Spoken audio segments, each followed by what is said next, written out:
E aí, rapaziada, sejam muito bem-vindos a mais um vídeo no canal Debusturk Investimentos. No vídeo de hoje vamos falar um pouquinho sobre a Vale. Vale, que é uma empresa aí que todo mundo já deve conhecer na Bolsa de Valores, é uma multinacional brasileira que opera ali com mineração de metais, uma das maiores operadoras logísticas do Brasil, e a Vale é hoje aí a maior produtora de minério de ferro e níquel no mundo. Então vamos falar um pouquinho aí sobre a Vale, porque a Vale vai inclusive soltar os resultados dela já, né, no final desse pregão de hoje.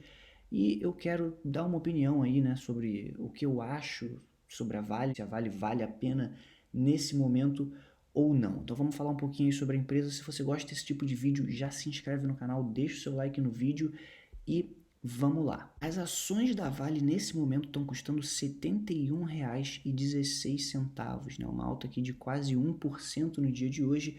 Eu diria que o sentimento do mercado para com as ações da Vale nesse momento é muito positivo, muito por conta do boom das commodities que a gente teve recentemente e também pelo resultado aí da Vale, que foi muito bom recentemente também, como consequência, né, do boom das commodities. Mas enfim, eu diria que o sentimento do mercado é muito positivo nesse momento para com a empresa. A gente pode ver aqui algumas recomendações de compra da XP, por exemplo, com um preço-alvo de R$ 97 para o fim do ano de 2022. A gente vê outras recomendações aqui também, preço-alvo de R$ 98. Enfim, acho que o sentimento do mercado nesse momento é muito positivo com a empresa, mas ao mesmo tempo, o que eu diria a respeito disso, né? Eu diria que é bom a gente dar uma olhada nas razões pelas quais o mercado está tão otimista assim com a Vale, porque na minha opinião, essas ações não são tão sólidas assim, não são tão duradouras assim, vamos dizer.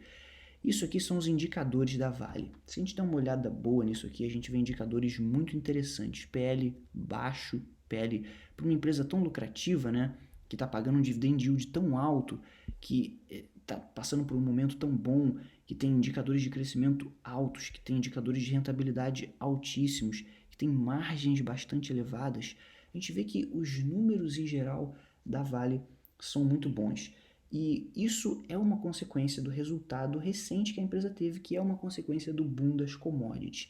A gente pode ver aqui também que o dividend yield da Vale, nesse momento, eu já falei, acho que eu nem sei qual é o dividend yield correto da Vale, né? Porque aqui está dizendo quase 20%. Mas enfim, é um dividend yield bastante alto. Então esses fatores todos juntos acabam fazendo a empresa ficar muito interessante aos olhos de quem olha para ela dessa forma. Mas ao mesmo tempo que a gente tem esses indicadores aí bem interessantes para a Vale, que acabam refletindo esse bom momento que a empresa viveu recentemente e ainda vive, a gente tem algumas outras coisas que eu acho interessante de falar também, né? Vamos lá. A Vale vai soltar resultados dentro de algumas horas. Quando o pregão acabar, eles vão soltar resultado. E as expectativas do mercado para esses resultados não são muito boas, né? Para esses resultados aí do segundo trimestre. Vale deve trazer números pouco animadores com queda do preço do minério e efeito câmbio. A Vale divulga nesta quinta-feira, 27, após o fechamento do mercado, seu resultado do segundo trimestre de 2022. Para especialistas, uma piora considerável na comparação com períodos passados deve ocorrer, né? O resultado deve trazer uma piora considerável na comparação com o ano passado. Esperamos resultados mais fracos da Vale em função dos menores preços realizados do minério de ferro, que devem ofuscar os volumes de venda no segundo trimestre, comenta o Itaú.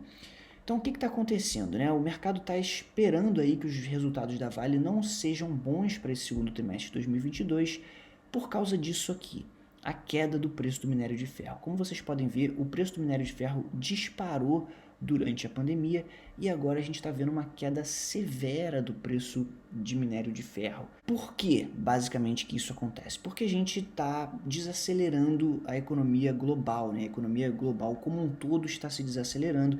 A gente tem aí os Estados Unidos entrando em recessão, eles acabaram de soltar os resultados do PIB do segundo trimestre de 2022, também foi negativo, assim como o primeiro trimestre, acabei de fazer um vídeo sobre isso, o que inclusive significa que os Estados Unidos estão oficialmente em recessão, né? Inclusive isso deve ser muito ruim para o mercado imobiliário americano, essa alta da taxa de juros americana deve ser muito ruim também. Isso está acontecendo como um todo em vários países desenvolvidos, a mesma coisa está acontecendo aqui na Austrália, onde eu moro. Ou seja, a economia global está desacelerando como um todo, o mercado imobiliário de todos esses países de Europa, América do Norte, Oceania, deve desacelerar, né, o que é muito ruim para o minério de ferro.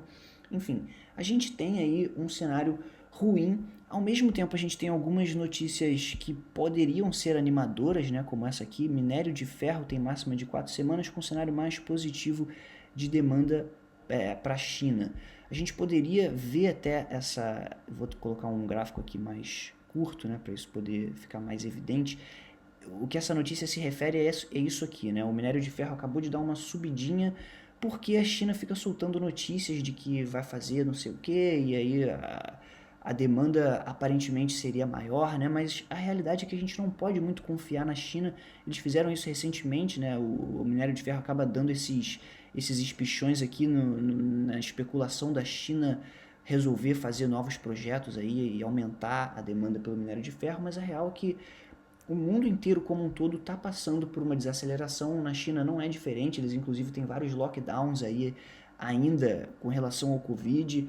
Enfim, de qualquer forma não dá para confiar na China. A realidade é que o minério de ferro pode cair mais. Ele pode cair mais a partir daqui, por mais que ele já tenha caído bastante, não me surpreenderia se ele caísse mais, né? O minério de ferro já teve preços bem mais baixos, né, em períodos específicos aí da história.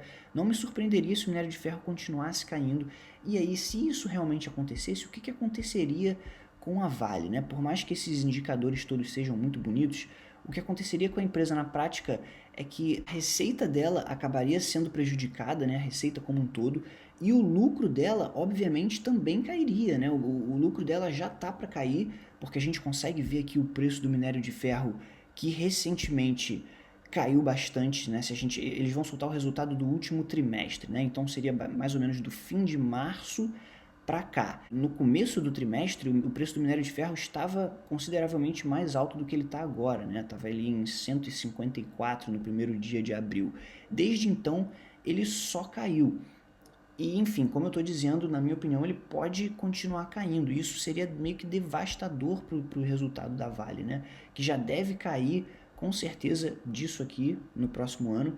E se as coisas continuarem assim, se a gente realmente entrar numa recessão, pode ser que as coisas fiquem ainda mais complicadas para a Vale. Então, esse tipo de indicador aqui, dividend yield altíssimo, esse lucro, essas margens, tudo isso aqui não seria mais o caso, né? Então, essa é a minha bronca com a Vale, né? Porque por mais que a empresa represente um ideal ótimo nesse momento, as coisas podem simplesmente não continuar assim, né? Então, por isso, eu não gosto muito da Vale nesse momento. Eu acho que para investir em commodities é uma coisa muito complexa, né? Você precisa entender do ciclo de commodities, porque os indicadores acabam sendo... eles enganam bastante, porque dependendo do que aconteça com o preço das commodities, a Vale poderia muito bem estar barata e continuar caindo muito mais.